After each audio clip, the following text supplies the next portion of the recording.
3334 Smith would amend the assault in the second degree, section to enhance the penalty when an assault is perpetrated against a member of an auxiliary police officer, a member of auxiliary police officer while they're performing their official duties, as well as against the New York City School Safety Agent. The motion is to hold. Mr. Tenosis. Explanation for the hold? Do you say tenosis or tenusis? Tenosis. You got it right, Mr. Chairman. Oh, okay. I just want to make sure I was getting it right all this Well, time. I'm not from that part of the state. No, you're not. I'm not from that part of the state. He's from that part. Okay. So, current law captures school safety agents as peace officers, CPL 2.10, Section 27. Therefore, this category of individuals will be captured under assault in the second degree already. And as for the auxiliary officers, the current law allows local legislative bodies to confer authorization to auxiliary police by the Defense Emergency Act of 1951. However, the CPL limits that power to periods of attack or imminent attack by enemy forces, or during official drills called to combat natural or man-made disasters, or during official drills in preparation of such. But furthermore, auxiliary officers are not police officers and only receive training in self-defense tactics, CPR, first aid, and patrol techniques, and are not performing the same functions and duties as police officers. Mr. Reilly. Mr. Chair, I have a question after you gave that explanation. So recently, within the last year, we upgraded Assault 2 for retail workers being assaulted. So being a former member of the NYPD and knowing what our auxiliary do in New York City, New York City Police Department, they're the eyes and ears sometimes of what's going on. They carry radios. They have handcuffs. They are out there in uniform, just like a police officer. So the idea of having this protection if someone assaults them, attacks them while they are volunteering their time for our communities, I think is an admirable thing. And I think it's something that should be covered. If we gave that designation to a retail worker, as they were protecting their store or working and they get assaulted, we should do that for our auxiliary. Well, I certainly agree with you that the auxiliary officers do, they do good work for us, clearly. I believe when you're referring to the retail workers, I think that statute is an E felony, not a D felony. I know we've been very sparing about adding categories to the list of people who have this extra protection, but in any case. So would they consider it making it an E felony? I don't know, put in a bill and maybe we'll talk about it. I mean, I certainly am not willing to say yes to that in the absence of something to read. Okay. But Mr. Chair.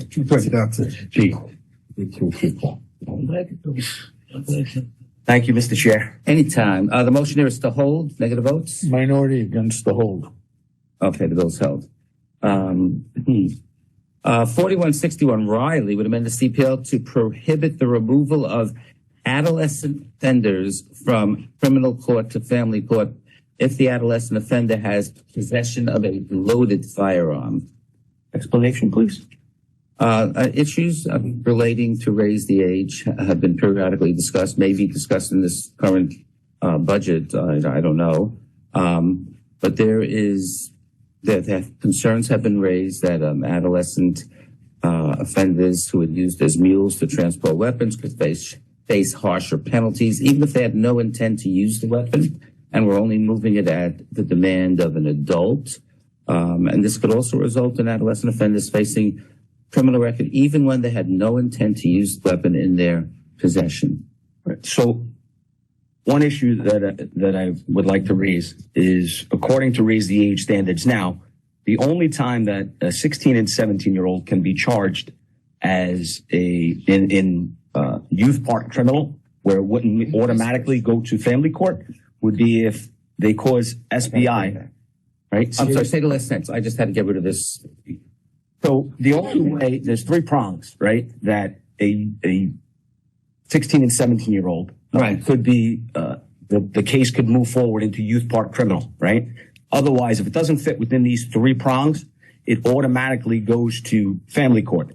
So if they cause SPI, right, serious physical injury to another person, right, other than a participant, the defendant displayed a firearm, shotgun, rifle, and deadly weapon, the defendant unlawfully engaged in sexual intercourse or oral sexual conduct.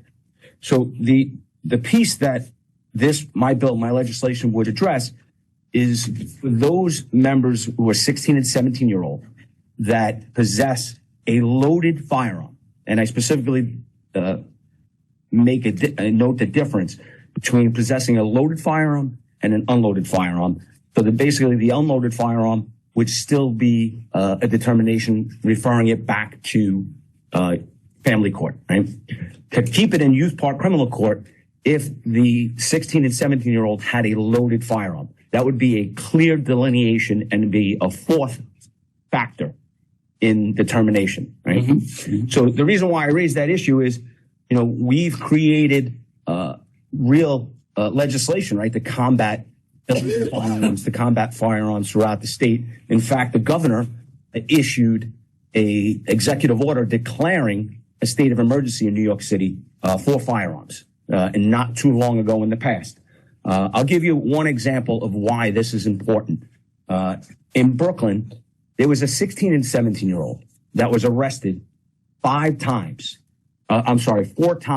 within 9 months, and he had 5 loaded firearms. October 17th, he was arrested as a 16-year-old with a loaded firearm. It automatically went to family court. March 7th, 2022, arrested with a loaded firearm. Automatically went to family court.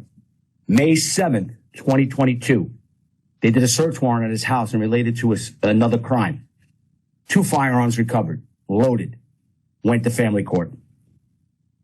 Last arrest, July 6th, 2022, he shot himself. That was the only time where it really made news. But guess what? Because he had the loaded firearm and the injury was to him, not another participant, it went to family court. This is a gaping hole in us ensuring that loaded firearms, illegal loaded firearms, and those that will do harm are held accountable. We see that the pattern here is when it went to family court, each case was not allowed to be seen with the next arrest. And by holding loaded firearms as one of the criteria, we would ensure safety and ensure that these cases don't reoccur. And I think that's something that we should all be able to see as a positive, right? Because we want to make sure that we want to make sure that we combat illegal firearms, right? Thank you. Your 15-minute clock ran out, by the way. I apologize. Ms. Walker. Thank you, Mr. Chairman. It was very interesting to hear our colleagues' commentary. In some decisions that I've read, they would consider that to be called dicta, I believe is the word. And, it's very dogmatic. There's no way to challenge or question some of the information that was just posed about whoever this young man is.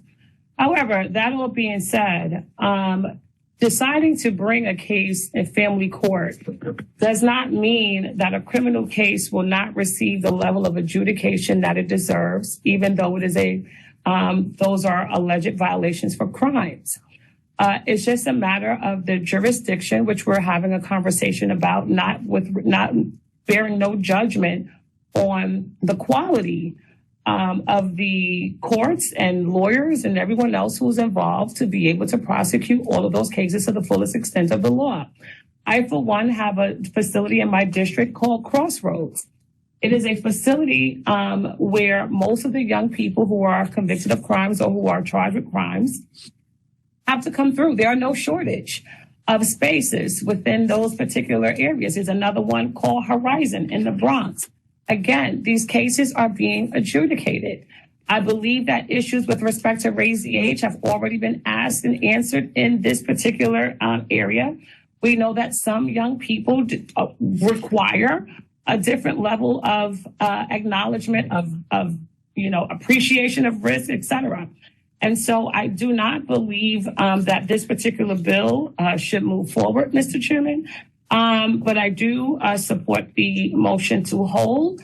And of course, I know that there may be some other questions, but I would like to dispose and call the question on this bill as expeditiously as possible. Okay, let me just point out that if the DA files a motion within 30 days to stop a case from going to family court, and the DA must show extraordinary circumstances why the case should stay in the youth park. So there are provisions to deal with that. But I'd like you made that point. The 3 points that I raised are those extraordinary situations, and if they don't fit within those 3, it automatically goes to family court. So having a loaded firearm would not meet the criteria, and the judge would be mandated to return it to family court. It's clear as day.